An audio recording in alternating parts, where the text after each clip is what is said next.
Hello beautiful souls. Welcome back to our channel mobeen4qureshi. I'm your host mobeen4qureshi. Today we're diving into advanced yoga poses specifically designed for those managing PCOS. These poses will challenge you, but they're also incredibly rewarding. So grab your mat and let's get started. Before we begin, remember to listen to your body and modify poses as needed. It's always a good idea to consult with your healthcare provider before starting any new exercise routine. Our first pose is the crow pose or bakasana. This arm balance pose strengthens your core and arms while improving concentration. Start in a squat position, place your hands on the mat and slowly lift your feet off the ground, balancing on your hands. Hold for a few breaths. Remember, it's okay if you can't lift both feet at first. Practice makes progress.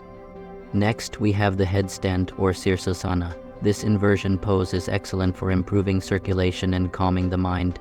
Begin in a kneeling position, interlace your fingers, and place your forearms on the mat. Slowly lift your legs into the air, using your core for stability. Hold for a few breaths. Headstands can be intimidating, but with practice, you'll build the strength and confidence to master it. Our final pose is the wheel pose or Urdhva Dhanurasana. This back bend opens up the chest and shoulders, promoting flexibility and energy flow. Lie on your back, bend your knees, and place your hands beside your ears. Press into your hands and feet, lifting your body into a bridge position. Hold for a few breaths. Feel the stretch and embrace the challenge. You're doing amazing. Thank you for joining me in this advanced yoga session for PCOS. Remember, consistency is key and every small step counts. If you enjoyed this video, please give it a thumbs up, share it with your friends, and subscribe for more empowering yoga content. Until next time, stay strong, stay balanced, and keep shining. Take care.